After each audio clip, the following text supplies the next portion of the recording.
You know, it's funny how a dream can curdle. How something you want so badly, something you pour your entire soul and every last cent into, can turn around and try to devour you whole. My wife, Maya, and I, we learned that the hard way. Most people have stories about a house that felt off, a room that gave them the creeps. Our story is different. We didn't just live in a haunted house. We lived in a house that was actively, intelligently, and malevolently possessive. It didn't want ghosts in it. It wanted us out of it. And it was willing to do anything to make that happen. But before I get to the part that still gives me nightmares, the part with the basement, I need to take you back to the beginning. I need you to understand why we fell in love with it, why we ignored every single warning sign. You have to understand the dream before you can comprehend the nightmare. It was the fall of 2019. Life was good, or at least, it was on the right track. I'm a historical restoration carpenter. I don't just build things, I bring old things back to life. I love the smell of old-growth wood, the feel of hand-forged nails, the stories embedded in every floorboard and joist. Maya is a landscape architect, a botanist by training. She sees the world in shades of green and understands the secret language of plants. We were living in a cramped two-bedroom apartment in Poughkeepsie, dreaming of space. Space for my workshop, space for her gardens, space for a future family. We'd saved for years, living frugally, planning meticulously. We weren't looking for just any house.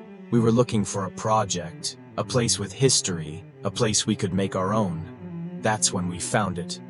Our realtor, a kind but perpetually rushed woman named Carol, called us on a Tuesday. She said, "I've got something. It's a stretch for your budget, and it's been on the market for a while, but it has character." That was the understatement of the century. It was an old Victorian farmhouse built in the 1880s, sitting on 7 acres of overgrown land on a quiet road called Sparrow Hill, just outside a small town in the Hudson Valley. From the moment we drove up the long gravel driveway, flanked by ancient gnarled oak trees, we were enchanted. It wasn't a pristine, polished mansion. It was weathered, proud, and a little bit sad, like a forgotten queen. It had a wraparound porch with intricate gingerbread trim, a steep slate roof, and tall, narrow windows that looked like watchful eyes. "They call it the Blackwood Manor," Carol said, fumbling with an old skeleton key. "Built by a shipping magnate from New York City, a Mr. Silas Blackwood. He was apparently quite the recluse in his later years. Died right here in the house. His heirs couldn't sell it for decades, just sat empty." That should have been the first red flag, right? Died in the house. Sat empty for decades. But we were young and full of that specific brand of romantic foolishness. To me, that wasn't a warning, it was a pedigree. It meant the house had stories. It meant it was authentic.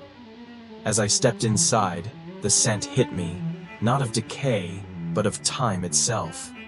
Beeswax, old paper, dried herbs, and a faint, almost undetectable trace of something else. Something sharp and metallic, like old coins.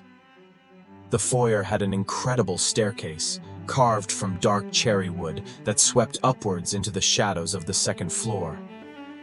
The floors were wide plank oak, the ceilings were 12 feet high, and every room had a fireplace with an ornate mantel. It needed work, a lot of work. The plaster was cracked, the paint was peeling, and the wiring was ancient. But I could see past all that. I could see what it could be. My hands were literally itching to start. Maya was equally smitten. She walked through the overgrown gardens, her eyes shining. "Ethan, look at this!" she'd call out. "There's a root cellar here, and the foundation for a greenhouse. And these roses, they must be 100 years old." She saw life, potential, a canvas for her art. We spent 2 hours there, planning it all out in our minds. My workshop would be in the old carriage house.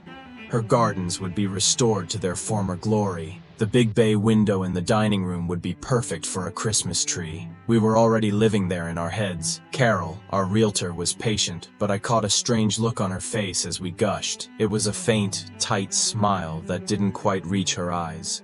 As we were leaving, I mentioned how perfect it was. She hesitated for a moment, her hand on her car door. "It is a beautiful property," she said carefully. It has a reputation for being a bit particular. The last few potential buyers all backed out at the last minute.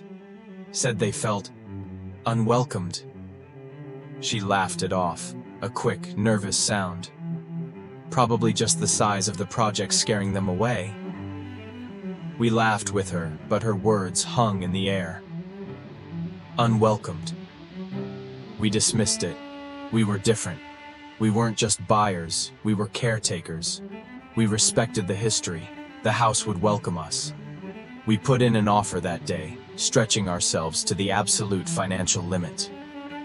After a surprisingly quick and easy negotiation, almost too easy in retrospect, the house was ours.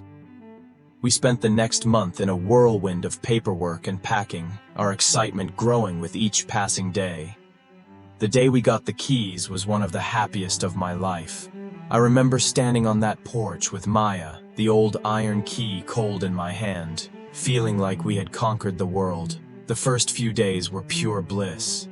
We camped out on an air mattress in the living room, surrounded by boxes, making plans and dreaming big. We ordered pizza, drank cheap wine, and talked until the early hours of the morning. The house felt peaceful, quiet. It groaned and creaked, as all old houses do, but it felt like the gentle sighs of something ancient settling into a new chapter. The first sign, the very first hint that something was wrong, was so small, so trivial that I almost didn't even register it. It was our third day there. I was in the carriage house, sweeping out a century's worth of dust and leaves to assess the space for my workshop. I had a specific set of tools I'd brought over from the apartment. My favorite hammer, a level, a tape measure, and a pry bar. I laid them out carefully on a dusty workbench. I worked for maybe an hour, then went back inside to help Maya unpack the kitchen. When I returned to the carriage house no more than 30 minutes later, the hammer was gone. Just the hammer. I searched everywhere, under the bench, in the corners, in the box of rags. It had vanished. I figured I must have been more tired than I thought and had absent-mindedly put it in one of the boxes. It was annoying, but that's all it was, an annoyance. I didn't find that hammer for 3 weeks. And when I did, it wasn't in the carriage house. It was sitting perfectly centered on the mantel of the master bedroom fireplace, a room I hadn't even started working on yet. There was no explanation for how it got there. That was the first whisper. The first time the house let us know it was watching, and we, in our blissful ignorance, didn't hear a thing. It's easy to dismiss one strange event. The human brain is a master of rationalization, especially when the truth is something you're not prepared to face. A misplaced hammer? I must have moved it and forgotten. Stress, fatigue, the chaos of moving. I had a dozen explanations, and I chose to believe all of them. Maya and I were so invested, not just financially, but emotionally. We had pinned all our future happiness on this house, on this dream. To admit that something was fundamentally wrong with our paradise felt like admitting personal failure. So we pushed it down. We ignored the whispers. But the house didn't like being ignored. It just started speaking a little louder. The next few weeks were a strange mix of idyllic hard work and a slow, creeping sense of unease. During the day, under the bright autumn sun, the house was our playground. I started the restoration work in the living room, carefully stripping back layers of old wallpaper, marveling at the craftsmanship underneath. I felt a deep connection to the original builders, a sense of shared purpose across the century that separated us. Maya was outside from dawn till dusk, wrestling with the overgrown gardens. She was mapping everything, discovering forgotten stone paths, and identifying the resilient old plants that had survived decades of neglect. We'd meet for lunch on the porch, covered in dust and dirt, exhausted but happy. We were building our life, board by board, plant by plant. But when the sun went down, the character of the house would shift. The shadows in the long hallways seemed to deepen and stretch. The silence wasn't peaceful anymore. It was heavy, expectant. It started with the doors. I'd make a point of closing the door to the study before we went to bed, only to find it wide open in the morning. Not just unlocked, but fully ajar, as if someone had deliberately opened it to look out into the hall. At first, I blamed the old latches or a draft. So, I started wedging a small piece of wood under it. The next morning, the door would still be open, and the wedge would be sitting neatly on the floor beside the frame. It was a subtle, passive-aggressive act that was impossible to prove but deeply unsettling. It felt like a quiet correction, a silent statement. I will decide which doors are open and which are closed. Then came the cold spots. They were unpredictable. You could be walking down the upstairs hallway, a space that was usually quite warm from the afternoon sun, and suddenly pass through a pocket of air so frigid it would raise the hair on your arms. It was a dense, damp cold, the kind you feel deep in your bones. It only lasted for a second or two, and then it was gone.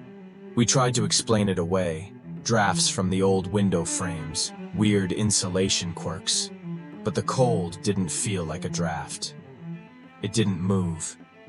It was a stationary column of icy air. One evening, Maya was carrying a basket of laundry up the main staircase, and she just stopped, dead in her tracks. Her face went pale. "Did you feel that?" she whispered. I was a few steps behind her and hadn't felt a thing. She said it was like walking through a frozen waterfall. She refused to go up the stairs alone after dark from that day on. My workshop in the carriage house, which had once felt like my sanctuary, began to feel occupied. I'm meticulous with my tools. It's a habit born from years of professional work. Everything has its place, but things would go missing, only to reappear in the most illogical places. My favorite chisel would vanish from my tool belt and show up on a high rafter. A box of screws I'd just opened would be gone, and I'd later find it in the house, in the back of the pantry. It was infuriating.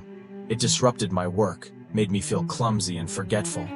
I started to second-guess myself constantly, a feeling I'd never had before in my professional life. It was as if something was deliberately trying to undermine my confidence, to make me feel incompetent in my own space. While I was dealing with my invisible tormentor in the workshop, Maya was fighting her own strange battle in the garden. She was a brilliant landscape architect. She could make anything grow. But there was a patch of ground, a 10 by 10 foot square right next to the foundation of the house on the north side, where nothing would live. Absolutely nothing. She'd till the soil, enrich it with the best compost, plant the hardiest flowers, and within a week, they'd be withered and dead.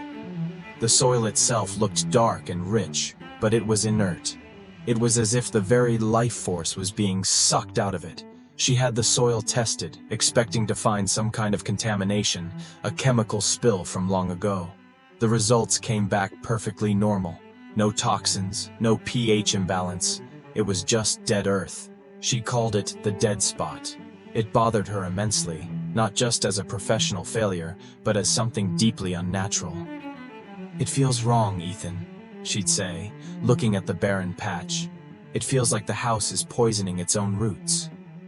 The tension in the house started to seep into our relationship. We were both on edge, but we weren't talking about it, not really. We'd mention an odd occurrence, make a joke to dispel the fear, and then quickly change the subject.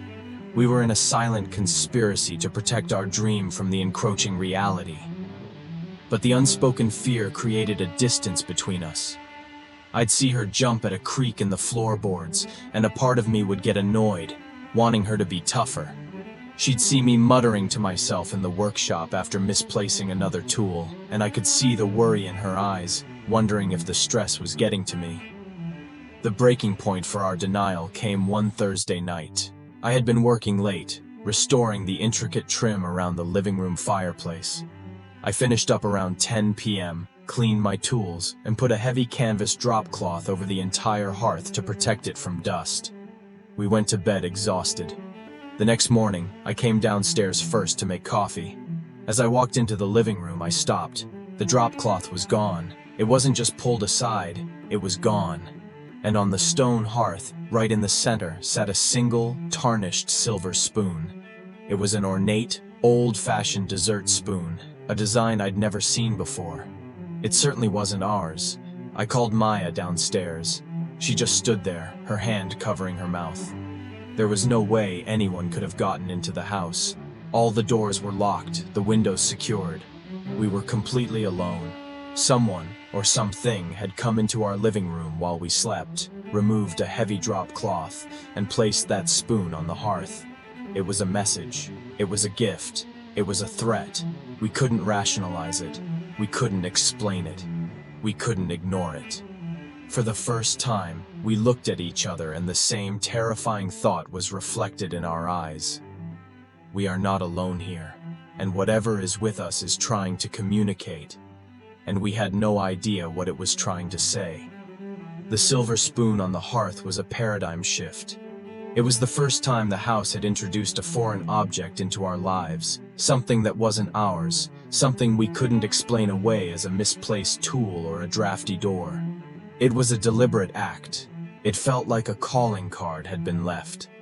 After that morning, the fragile bubble of denial we'd been living in was shattered.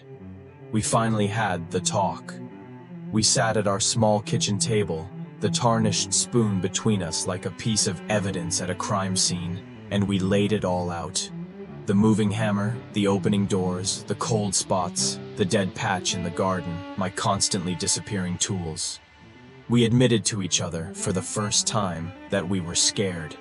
Admitting it out loud should have been a relief, and in a way, it was. We were a team again, united against a common...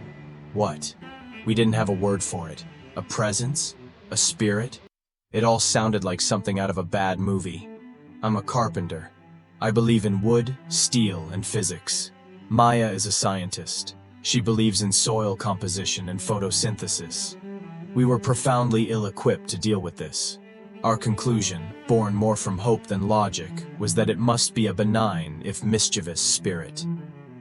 Perhaps it was the old man, Silas Blackwood, just making his presence known. Maybe the spoon was a housewarming gift. Maybe we just needed to acknowledge him, to show respect. So, we did something that felt incredibly foolish at the time. We stood in the grand foyer and spoke to the empty air. I felt like an idiot, but Maya insisted. "Mr. Blackwood?" she began, her voice trembling slightly. "My name is Maya, and this is my husband, Ethan. We love your house. We're not here to change its soul, only to care for it. We respect that this was your home. We hope we can share it peacefully." I chimed in, adding something about honoring his legacy through my restoration work. It felt theatrical and ridiculous. For a few days afterward, things were quiet, deceptively quiet. The doors stayed shut. My tools stayed put. The house felt still. We allowed ourselves a flicker of hope. Maybe that's all it wanted, acknowledgement. We had been so wrong. It wasn't acknowledgement it wanted submission. And our little peace offering was seen not as a sign of respect, but as a sign of weakness. The real violation, the act that showed us the true nature of what we were dealing with, wasn't directed at me. It was directed at Maya. And that, for me, is what transformed fear into anger. Maya had been working for weeks on a master plan for the gardens. It wasn't just a few sketches. It was a work of art and science. She had a huge drafting table set up in the dining room, overlooking the backyard. She had architectural blueprints, overlay sheets with planting schedules, detailed lists of native species, and beautiful hand-colored renderings of what the gardens would look like in every season. It was her passion project, the culmination of her professional skill and her personal dreams for this place. It was her soul on paper. One afternoon, we had to make a trip into town to pick up supplies. We were gone for maybe 2 hours tops. We locked the house up tight, as we always did. When we returned, everything seemed normal. We brought the supplies into the kitchen. I went upstairs to change, and Maya went into the dining room to get back to work. A few seconds later, I heard a sound that I will never forget. It wasn't a scream of terror. It was a sharp, broken gasp of pure devastation. I ran downstairs. I found her standing in the middle of the dining room, staring at her drafting table. Her beautiful, meticulous plans were destroyed.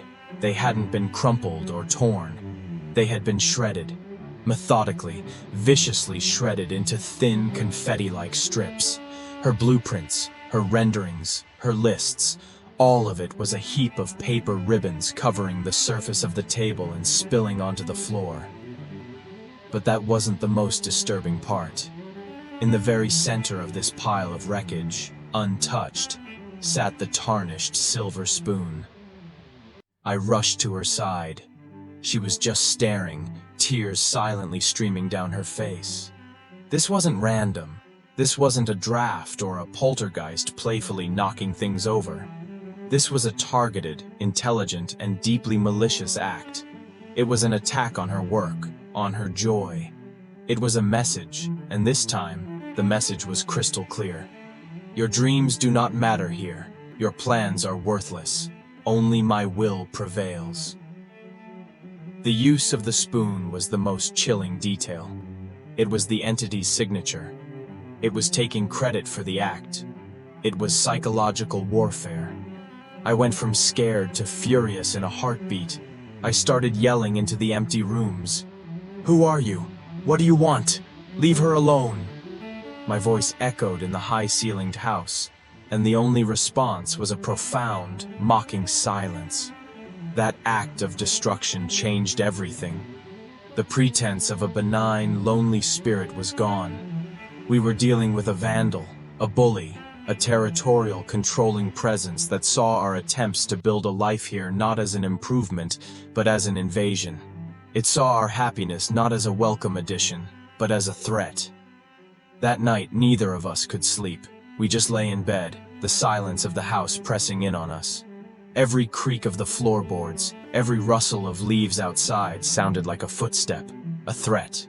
Maya was heartbroken. It wasn't just about the drawings. It was about the violation.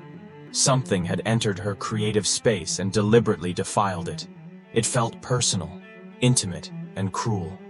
For me, the fear was now mixed with a heavy dose of protective rage. This thing had hurt my wife. It had made her cry. And I had absolutely no idea how to fight back.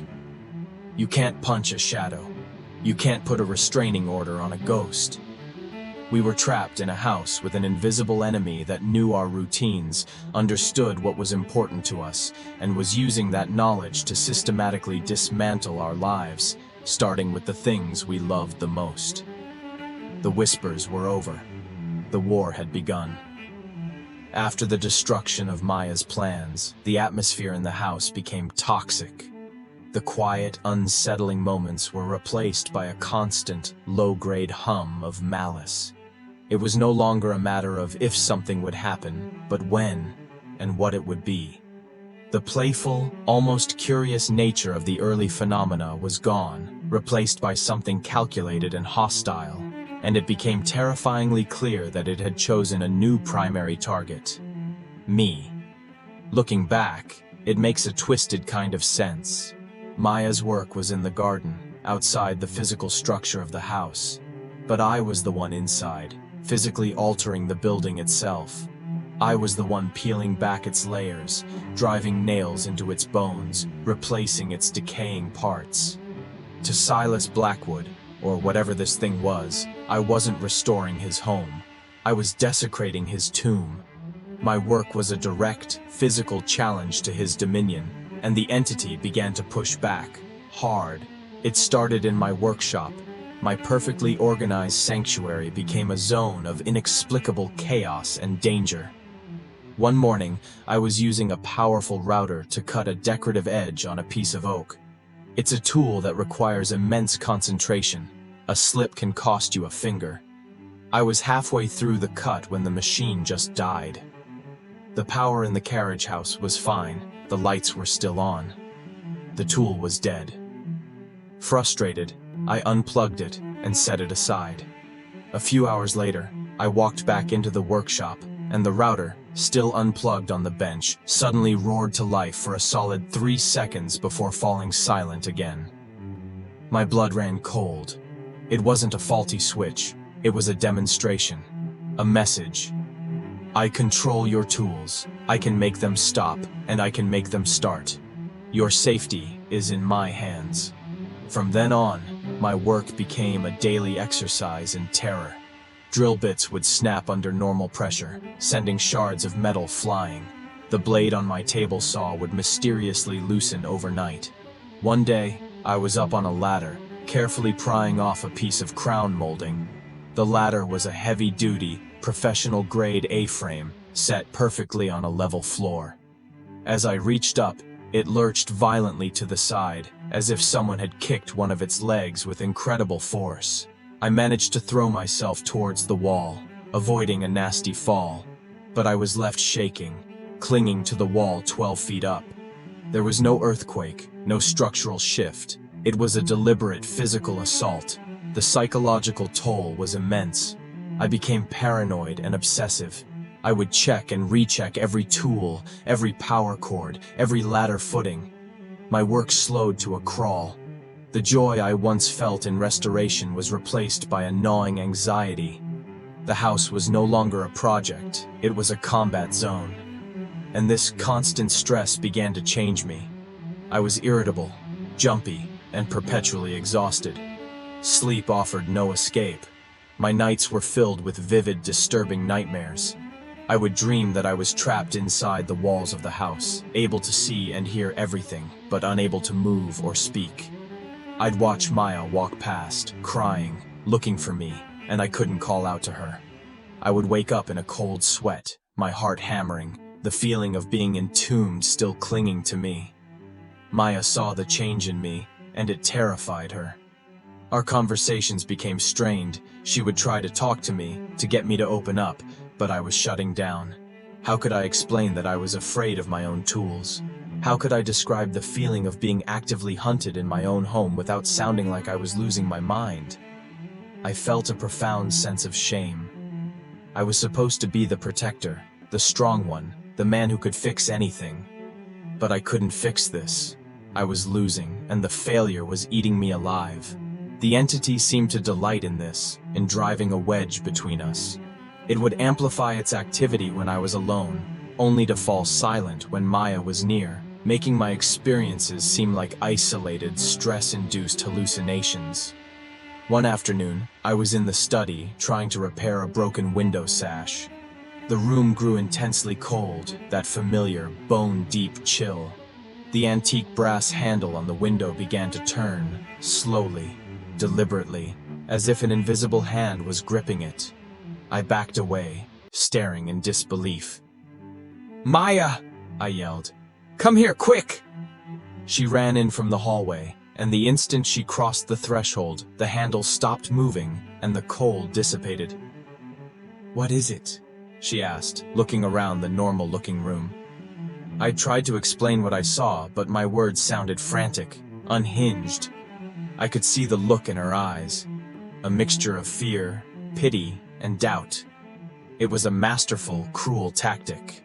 It wasn't just attacking my body and my work, it was attacking my credibility, my sanity, isolating me from the one person I needed most. The culmination of this psychological campaign came not with a bang, but with a whisper. I was in the master bedroom, patching a section of plaster. I was alone in the house. Maya had gone to a nursery an hour away. The room was silent except for the scrape of my trowel. Then, I heard it. A low, guttural voice, speaking from a point right behind my left shoulder. It was so close I felt the vibration of it in the air. It didn't shout. It spoke in a calm, conversational, and utterly terrifying tone.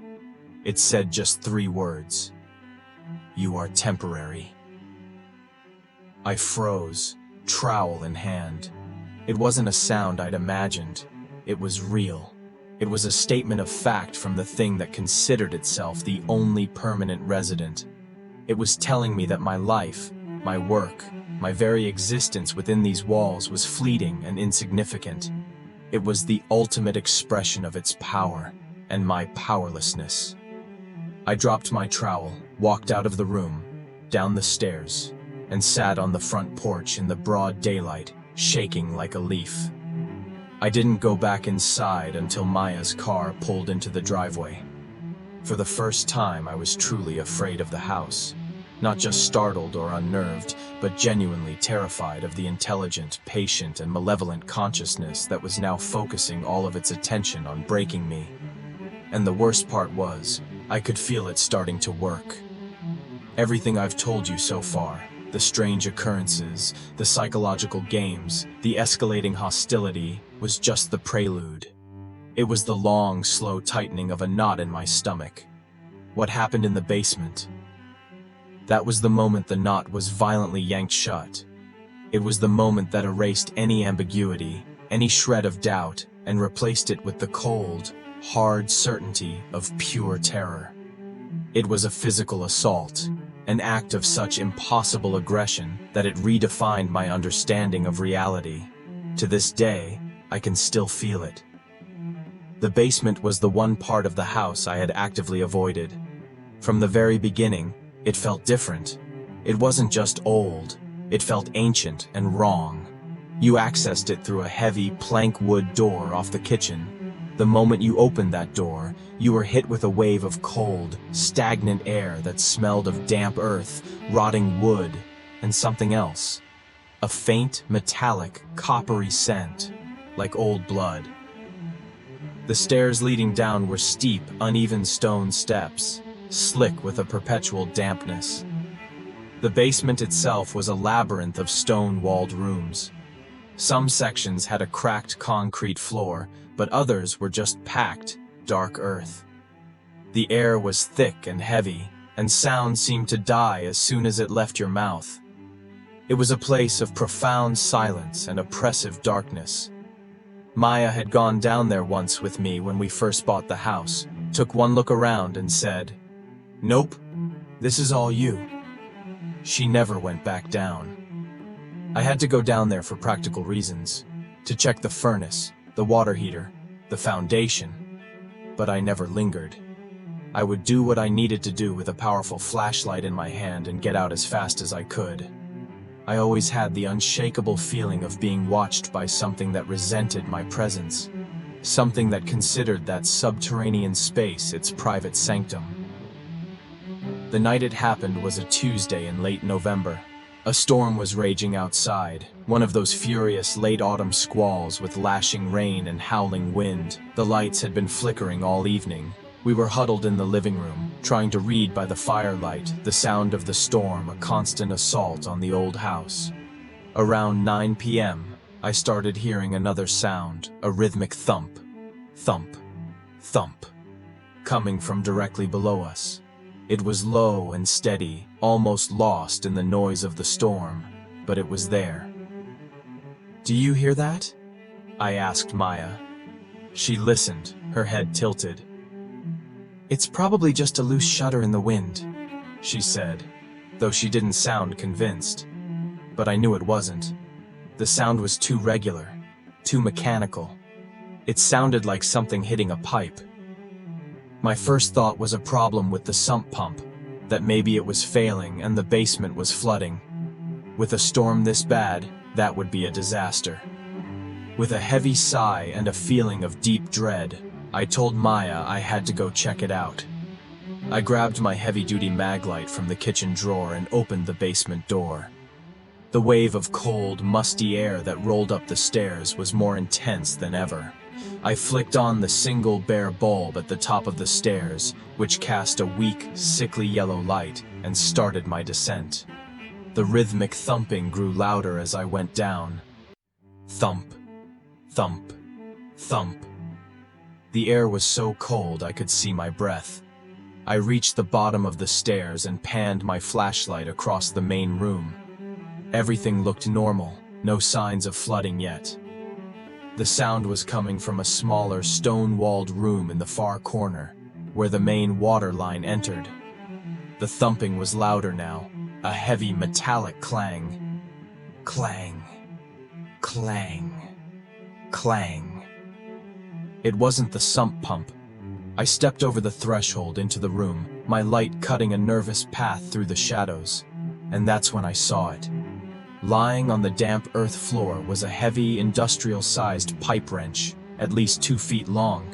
It was rhythmically lifting about a foot into the air and slamming itself down onto a large water pipe that ran along the floor. It was doing it all by itself. I just stood there, paralyzed, my mind refusing to process what my eyes were seeing. The sheer impossibility of it was overwhelming. The weight of the tool, the deliberate, powerful motion. It was like watching a law of physics being casually, contemptuously broken right in front of me. The clanging sound echoed off the stone walls, a maddening mechanical heartbeat in the deep darkness of the earth. My own heart seemed to stop, waiting for my brain to catch up. I must have made a sound, a gasp or a whimper, because the wrench stopped. It simply ceased its motion, hovering in the air for a pregnant, terrifying second before it dropped to the ground with a heavy, final thud. The sudden silence was somehow more horrifying than the noise had been. My heart was a frantic drum against my ribs. I started backing away, slowly, not wanting to make any sudden moves. I kept the beam of my flashlight fixed on the wrench, as if it were a venomous snake poised to strike. My feet shuffled backward on the packed earth. And then, as I backed out of the doorway, a new sound began. A low scraping noise coming from the darkest corner of the room, behind an old rotted furnace that looked like some kind of iron beast. It was the sound of heavy metal being dragged slowly, deliberately across a concrete floor. I didn't want to know what was making that sound. I didn't want to see what was coming out of that darkness. My survival instincts finally screamed louder than my paralysis. I turned to run. I didn't get 2 steps before a deafening roar filled the basement, a sound of pure, concentrated rage that seemed to come from the very stones around me. It was a guttural, inhuman sound that vibrated through the soles of my feet. In the same instant, I felt a violent rush of wind tear past my ear, and something huge and metallic shattered against the stone wall just inches from my head, spraying me with chips of rock and dust. I didn't have to look back. I knew what it was, the wrench. It hadn't just been moved, it had been thrown. Thrown with a velocity and a fury that would have crushed my skull without a second thought.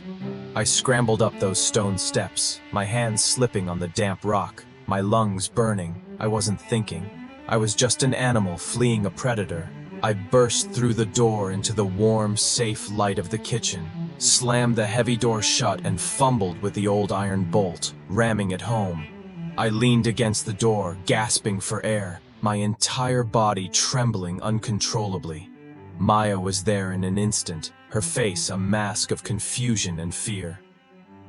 "Ethan, what is it? What happened? You're as white as a sheet." I couldn't form words. The roar was still echoing in my ears, the feeling of the wrench whipping past my head still fresh on my skin. I just pointed a shaking finger at the basement door and managed to choke out, "It tried to kill me." The house. I aimed my flashlight into the darkness of that small room. The thumping was louder now, a heavy metallic clang, clang, clang, clang. It wasn't the sump pump. I stepped over the threshold into the room, my light cutting a nervous path through the shadows, and that's when I saw it. Lying on the damp earth floor was a heavy, industrial-sized pipe wrench, at least 2 feet long. It was rhythmically lifting about a foot into the air and slamming itself down onto a large water pipe that ran along the floor. It was doing it all by itself. I just stood there, paralyzed, my mind refusing to process what my eyes were seeing. The sheer impossibility of it was overwhelming. It was like watching a law of physics being casually, contemptuously broken. I must have made a sound, a gasp or a whimper, because the wrench stopped. It simply ceased its motion, hovering in the air for a pregnant, terrifying second before it dropped to the ground with a heavy, final thud. The sudden silence was somehow more horrifying than the noise had been. My heart was a frantic drum against my ribs. I started backing away, slowly, not wanting to make any sudden moves. I kept the beam of my flashlight fixed on the wrench, as if it were a venomous snake poised to strike. And then, as I backed out of the doorway, a new sound began. A low, scraping noise coming from the darkest corner of the room, behind an old, rotted furnace. The sound of heavy metal being dragged across a concrete floor. My survival instincts finally screamed louder than my paralysis. I turned to run. I didn't get 2 steps before a deafening roar filled the basement, a sound of pure, concentrated rage that seemed to come from the very stones around me. In the same instant, I felt a violent rush of wind tear past my ear, and something huge and metallic shattered against the stone wall just inches from my head. I didn't have to look back. I knew what it was. The wrench. It hadn't just been moved, it had been thrown. Thrown with a velocity and a fury that would have crushed my skull. I scrambled up those stone steps, my hands slipping on the damp rock, my lungs burning. I burst through the door into the warm, safe light of the kitchen, slammed the heavy door shut, and fumbled with the old iron bolt, ramming it home. I leaned against the door, gasping for air, my entire body trembling uncontrollably. Maya was there in an instant, her face a mask of confusion and fear. "Ethan, what is it? What happened? You're as white as a sheet." I couldn't form words. I just pointed a shaking finger at the basement door and managed to choke out, "It tried to kill me." That night, the dream of Blackwood Manor died. It wasn't a slow death. It was a violent, bloody execution. The basement wasn't just a creepy part of the house, it was a lair. And the thing in it wasn't a mischievous spirit or a lonely old man, it was a predator. It had thrown a 20-pound wrench at my head. There is no rationalizing that. There is no negotiating with that. The line had been crossed, and we were no longer just unwelcome guests. We were prey. We didn't sleep in our bedroom that night. We didn't sleep at all. We sat huddled together on the living room sofa, a single lamp burning, as if its small circle of light could keep the vast, encroaching darkness of the house at bay. I told Maya everything, every single detail of what I had seen. The floating wrench, the scraping sound, the roar, the feeling of it whipping past my head. I saw the last vestiges of her skepticism crumble, replaced by the same stark terror that was gripping me. She believed me, 100%. And in her belief, I found a strange, cold comfort. I wasn't going crazy. This was real. The most unnerving part of that long, terrible night was the silence. After the violent outburst in the basement, the house fell completely still. The storm outside eventually blew itself out, and an unnatural quiet descended. There were no creaks, no cold spots, no whispers. It was the silence of a hunter after a failed attack, patiently waiting, knowing its prey is trapped and terrified. That silence was more terrifying than any noise it could have made. It was smug, it was confident. It felt like it was savoring our fear, feeding on it. We were prisoners in our own home, too afraid to move, too afraid to sleep, just waiting for the sun to rise.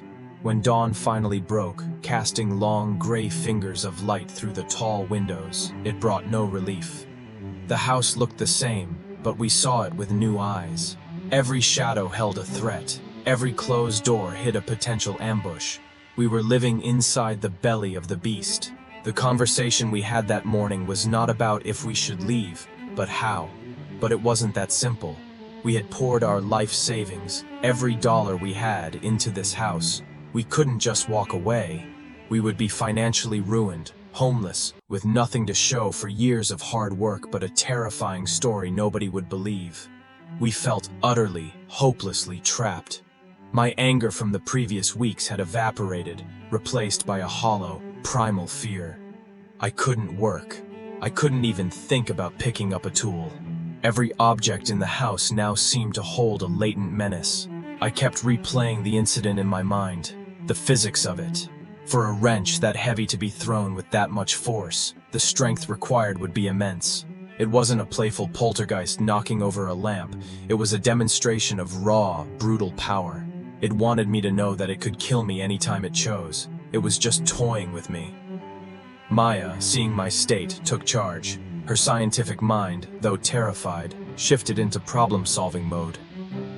"We can't fight it, Ethan," she said, her voice firm despite the fear in her eyes.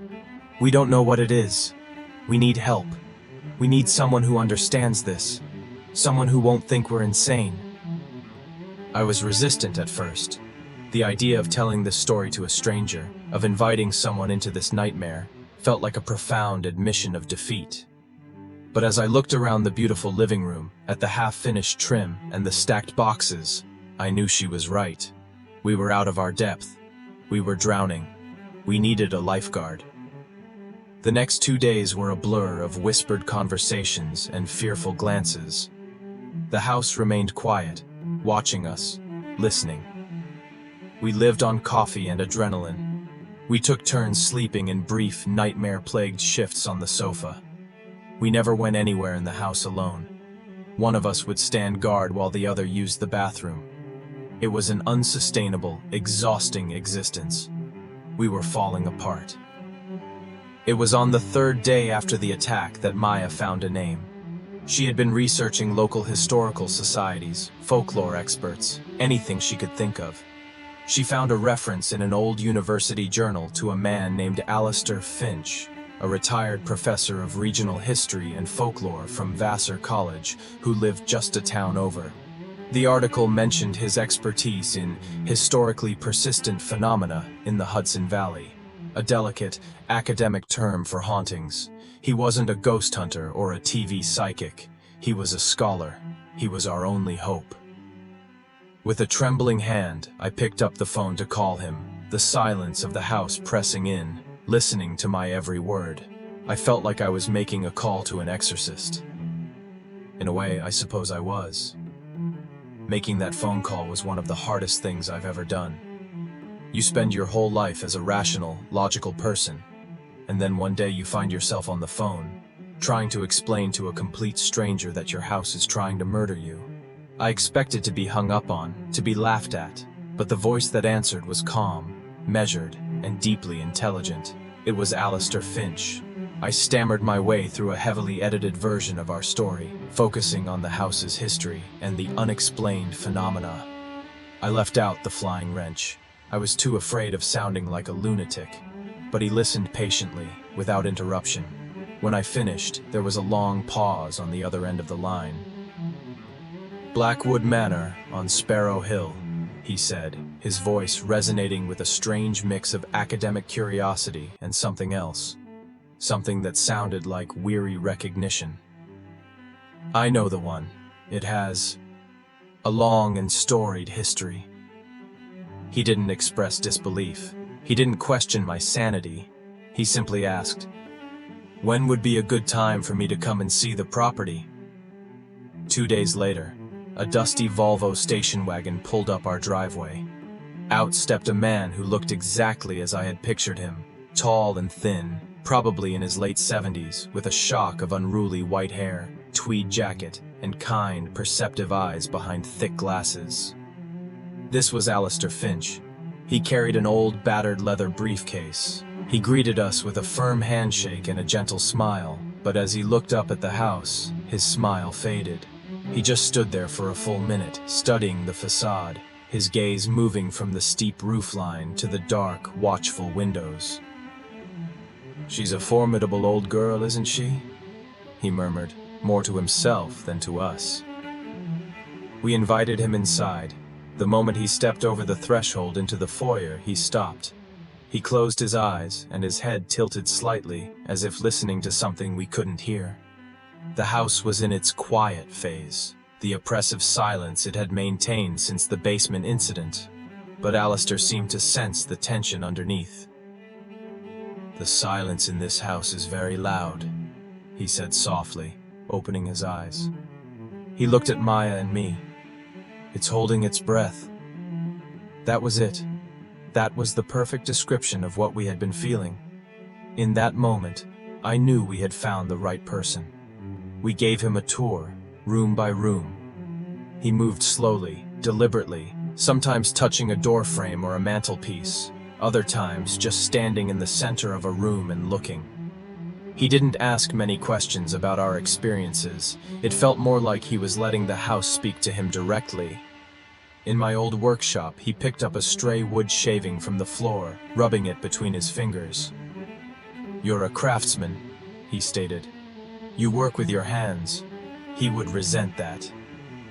"He?" I asked. "Silas Blackwood," Alistair replied, his eyes distant. He wasn't a man who valued physical labor. He valued control, dominion. He believed his will was paramount. When we got to the dining room where Maya's plans had been destroyed, she haltingly told him the story. He listened intently, his gaze fixed on the drafting table. He walked over to it and ran his hand over the empty surface. "An attack on creation," he said. "An act of profound jealousy and spite. He couldn't create beauty, so he sought to destroy it in others." I dreaded taking him to the basement door. When we stood before it in the kitchen, I finally gathered the courage to tell him the full story of what had happened. I told him about the floating wrench, the roar, the violent throw. I braced myself for a look of disbelief. Instead, he just nodded slowly, his expression grim. "That fits the profile," he said quietly. "Escalation to physical violence when his authority is challenged directly. The basement would have been his place of power, his judgment hall." He did not ask to go down. He simply placed his hand on the cold wood of the door for a long moment, then turned away. "There's nothing for me to see down there that I don't already know," was all he said. After the tour, we sat in the living room. Alistair opened his battered briefcase and took out a thick file filled with yellowed newspaper clippings, photocopied deeds, and handwritten notes. "I've been collecting information on this property for over 30 years, he explained. "It's one of the more persistent cases in the region." What he told us over the next hour chilled us to the bone. Silas Blackwood was not just a wealthy recluse. He was a tyrant. The historical record, if you knew where to look, painted a picture of a cruel, vindictive man. He had built the house not as a family home, but as a fortress for his ego. He had a younger wife, Elspeth, who was apparently a vibrant, artistic woman. Public records showed she had been committed to an asylum for hysteria and melancholia 5 years after they moved in. She died there a year later. "I could never prove it," Alistair said, his voice low. "But my research suggests Elspeth was a virtual prisoner in this house. Silas was intensely possessive and jealous. He controlled her every move. I believe he systematically broke her spirit. The local talk at the time, which I found in old letters and diaries, hinted that her madness was a direct result of his cruelty." He went on. "After his wife was gone, Silas became even more of a hermit, but his cruelty didn't end. He was embroiled in ruthless legal battles with his neighbors over property lines, often ruining them financially for the smallest perceived slight. He had a groundskeeper who fell from a ladder in the carriage house, my workshop, and was crippled for life. The man's family always maintained that he had been pushed. Silas died alone in the house in 1922 of a heart attack in his master bedroom, but according to Alistair, that wasn't the end of his reign. Energy, especially powerful, negative energy, can leave an imprint," he explained, leaning forward. "It can saturate a place, the wood, the stones. Blackwood wasn't just a man, he was a force of pure, narcissistic will. And a force like that doesn't just dissipate, it lingers. He never left this house because, in his mind, he is this house. His consciousness, his possessiveness, it's all baked into the very fabric of the place." This was the verdict that shattered us. We weren't dealing with a lost soul or a confused ghost. We were dealing with the lingering, malevolent consciousness of a psychopath, a domestic tyrant who had tortured his wife and terrorized his neighbors, and who now saw us as the latest trespassers in his kingdom. His actions, the control of the doors, the destruction of Maya's art, the assault on my work and my person, all mirrored the patterns of his life. He was a bully, an abuser, and his spirit was continuing its reign of terror from beyond the grave. "What do we do?" Maya whispered, her voice barely audible. Alistair looked at us with deep compassion. "What you have here," he said, choosing his words carefully, "is what we call a human hostile haunting. It is not interested in coexisting. It is not confused. It is territorial, intelligent, and it perceives your presence as a violation. In my professional opinion, traditional methods like cleansings or blessings are unlikely to work. You're not trying to guide a lost soul to the light. You're trying to evict a king from his castle, and he will not go willingly." He then gave us the name of a small, discreet paranormal investigation team based out of Albany he had worked with before. "They are not sensationalists," he assured us. "They are methodical and evidence-based. They may be able to confirm the extent of the activity and perhaps give you some strategies. But you must be prepared for the possibility," he added, his eyes meeting mine, "that the only winning move is not to play." When Alistair left, the house felt darker than ever before. He had given us a name for our tormentor, a history for his rage.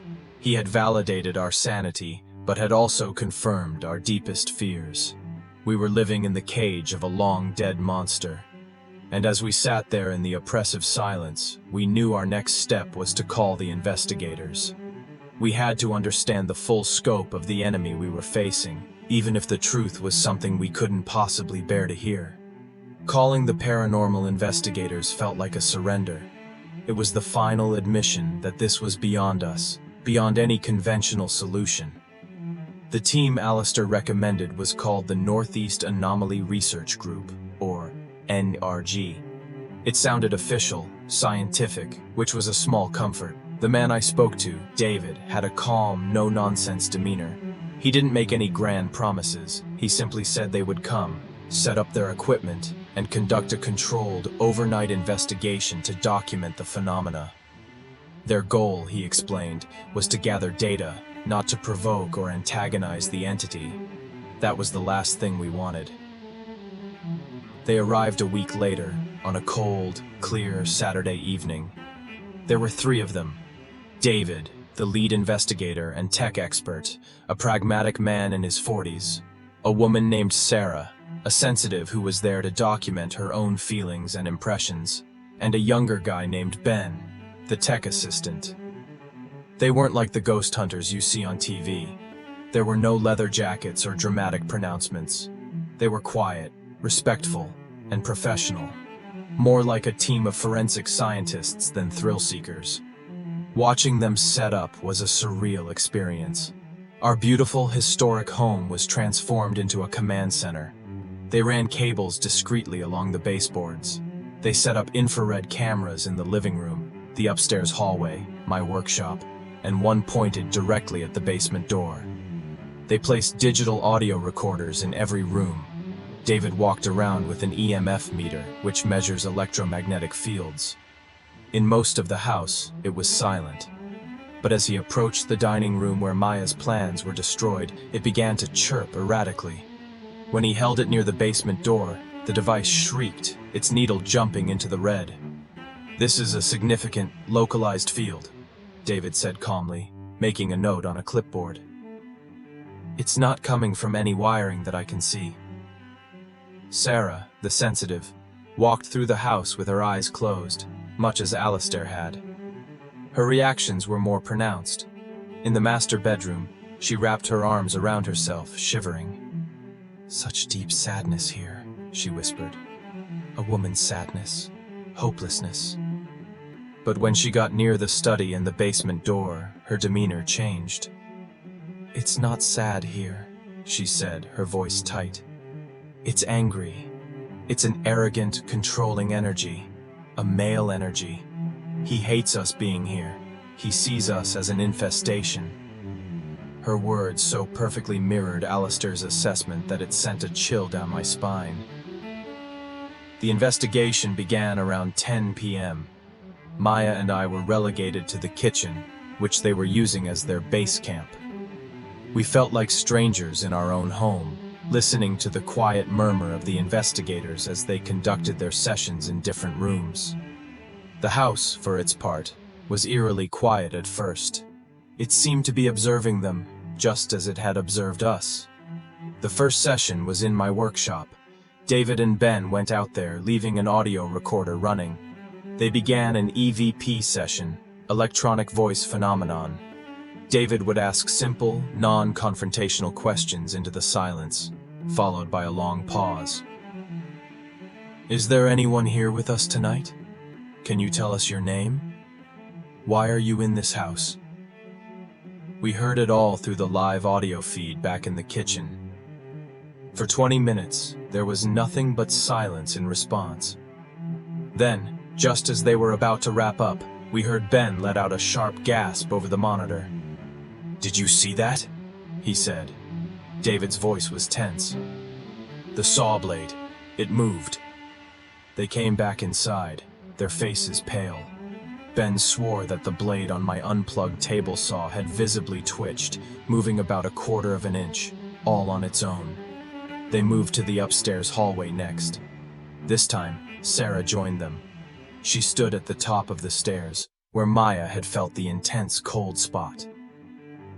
He's here, she said suddenly. He's standing at the far end of the hall, by the bedroom door. He's just watching. David aimed a thermal camera down the hall.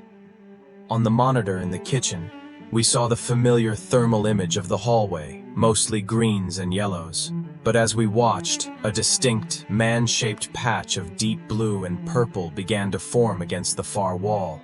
It was a cold mass, significantly colder than the surrounding environment. It just stood there for about 30 seconds, a perfectly defined silhouette of a tall man. Then, as quickly as it appeared, it faded away. Maya grabbed my hand, her knuckles white. We were watching a thermal ghost.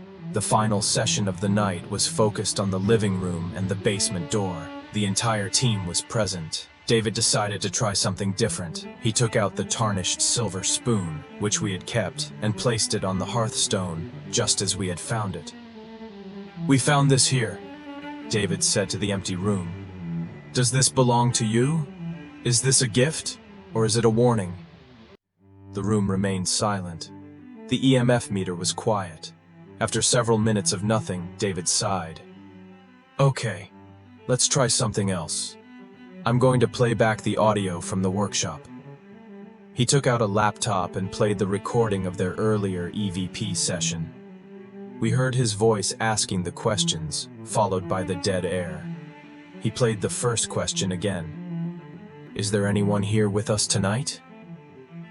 He turned the volume up on the silence that followed, and then we all heard it. Faint, but clear. A low, raspy whisper, buried deep in the static, that hadn't been audible in real time. It was a single word. Always. He played the next question. Can you tell us your name? Again, the recording of silence.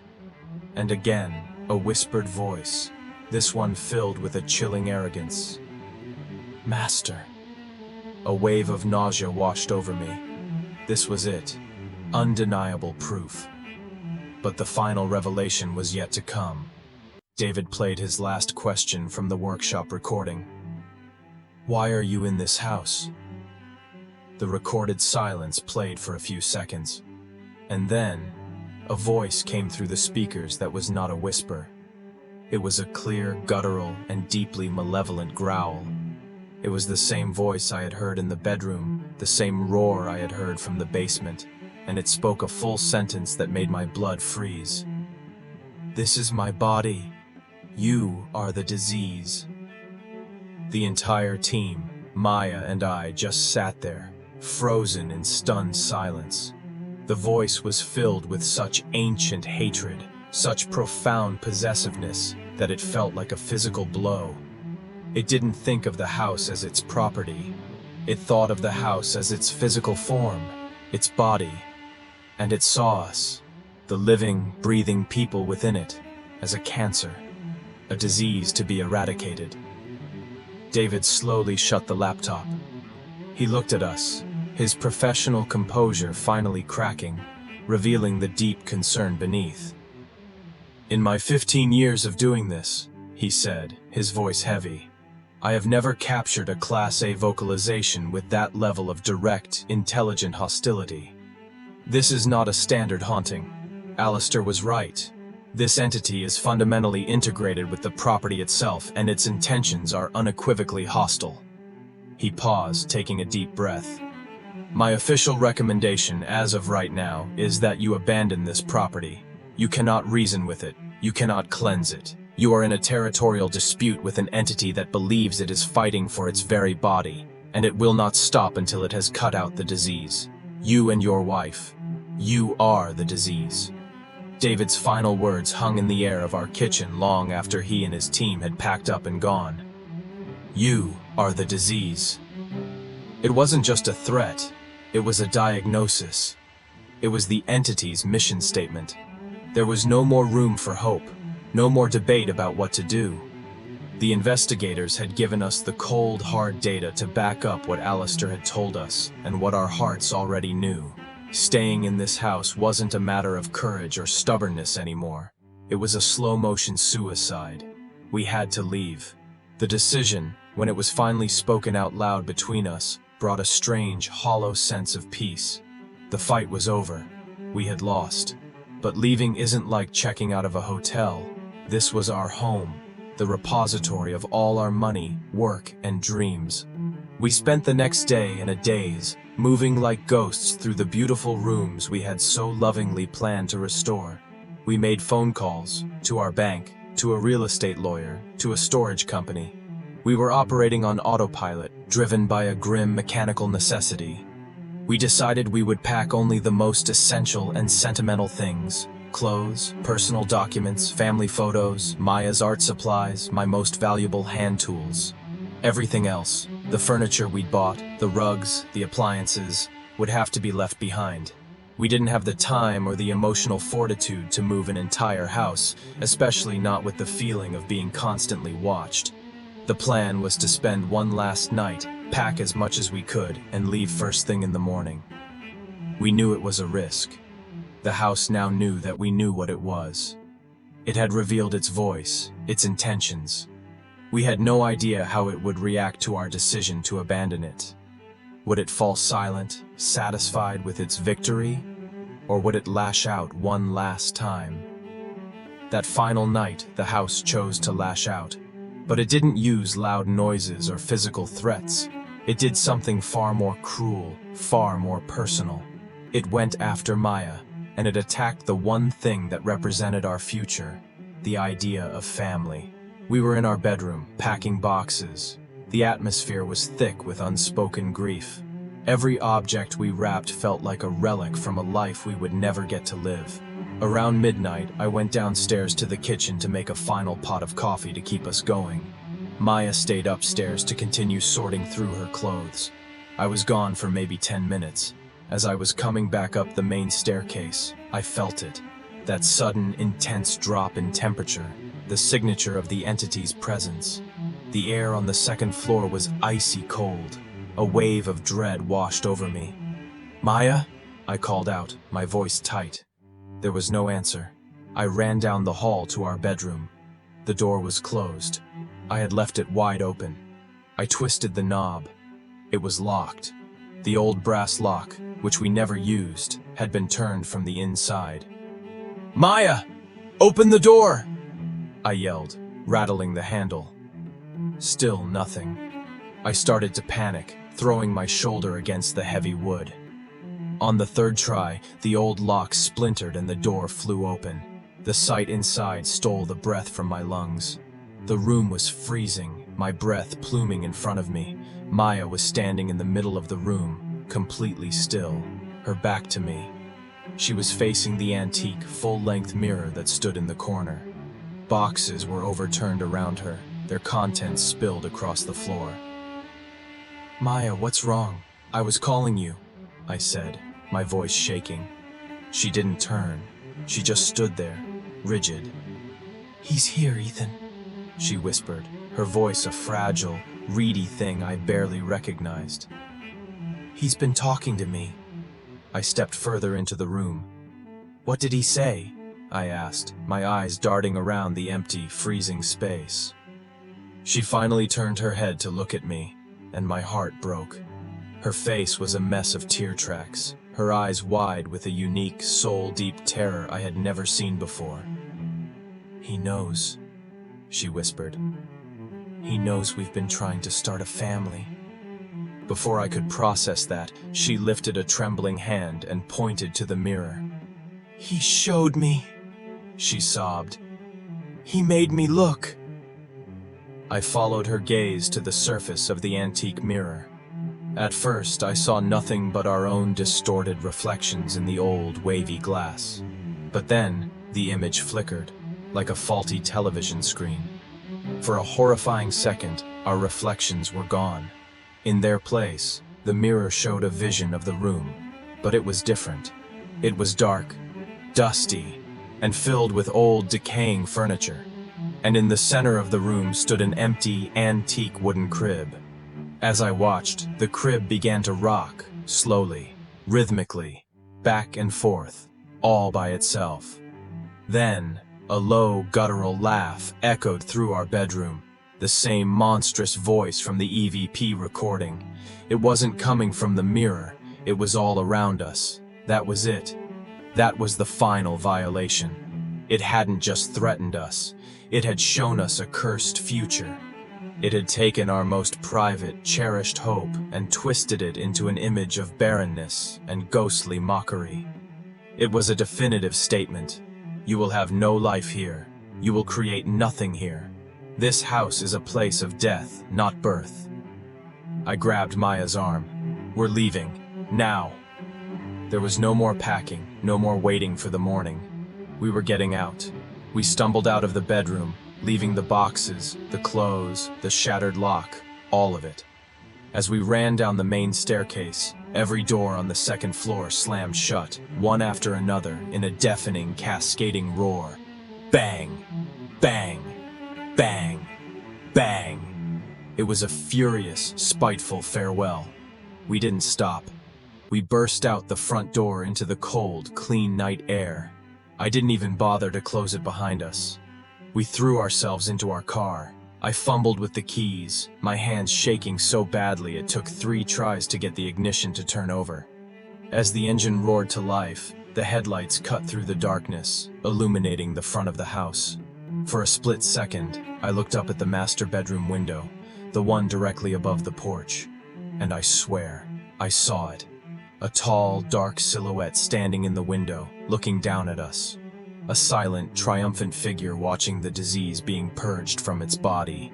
I slammed the car into reverse, spun around on the gravel, and sped down that long driveway without looking back. We were leaving our dream, our money, our past. But as we hit the main road and the dark shape of Blackwood Manor disappeared from my rearview mirror, I knew we were also driving towards our future, a future that could only begin once we had escaped the clutches of that house. We were finally free. We drove for 2 hours that night, not speaking, just putting as much distance as possible between us and Sparrow Hill. We ended up at a generic roadside motel, the kind with flickering neon signs and threadbare carpets. It was the most beautiful room I had ever seen. It was anonymous, sterile, and, most importantly, it was not Blackwood Manor. We collapsed onto the bed, fully clothed, and fell into a deep, dreamless, and utterly exhausted sleep for the first time in months. Waking up in that cheap motel room was like being reborn. The air didn't feel heavy. The silence wasn't listening. We were just 2 people in a room, and that simple fact felt like a miracle. The weeks and months that followed were a painful, logistical nightmare. We had fled with nothing but our car and a few suitcases. We were, For all intents and purposes, homeless and nearly broke. We had to deal with lawyers, with the bank, with the crushing reality of our financial ruin. We hired a moving company for a single specific job: to go to the house with a sheriff's deputy present for security and clear out only our most essential personal belongings we had pre-tagged. I couldn't bring myself to go back. I never set foot on that property again. We had to sell the house. Our lawyer advised us that, in our state, we were obligated to disclose the property's history, not just the physical issues but the psychological impact as well. We wrote a statement, a dry, factual account of the phenomena, leaving out the most terrifying details. We listed it at a catastrophic loss, practically giving it away. For months, there was no interest.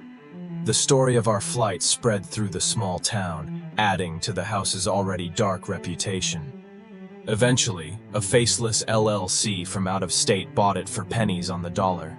They were developers. They didn't care about the history. They only cared about the 7 acres of land it sat on. The last I heard, their plan was to demolish the house and subdivide the property. A part of me felt a grim satisfaction at that thought, the idea of Silas Blackwood's body being torn down and scattered. But another, deeper part of me shudders to think of what might be unleashed when they do. Losing the house, the money, the years of savings, that was devastating. But it was nothing compared to the psychological toll. We were both diagnosed with a form of PTSD. For a long time, any sudden noise would make me jump. I couldn't be in an old building without feeling a creeping sense of dread. Maya had trouble sleeping in the dark. We were haunted, not by a spirit, but by the memory of one. We went to therapy, both together and separately. We had to learn how to feel safe again. We had to rebuild our lives from the ground up. But more importantly, we had to rebuild our trust in the world around us. It was a slow process. We moved into this small apartment you see here. It's nothing fancy. The walls are thin. The view is of a parking lot. But it's safe. It's quiet in a normal way. It's ours.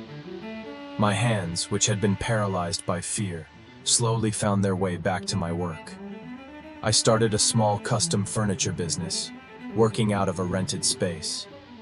The joy of creation returned, and it felt like a victory, a reclamation of a part of myself that the entity had tried to steal. Maya started a container gardening business, bringing life and beauty to urban balconies and rooftops.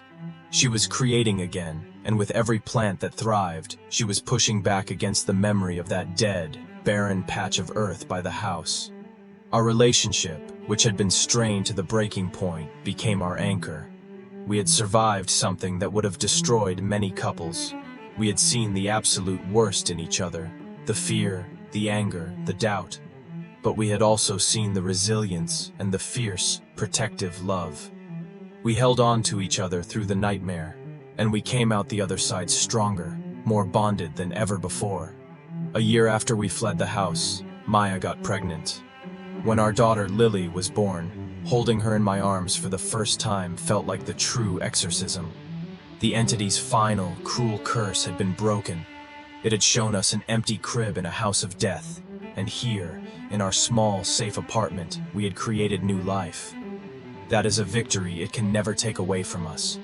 So why am I telling you all this? It's not to scare you. It's not to make you believe in ghosts.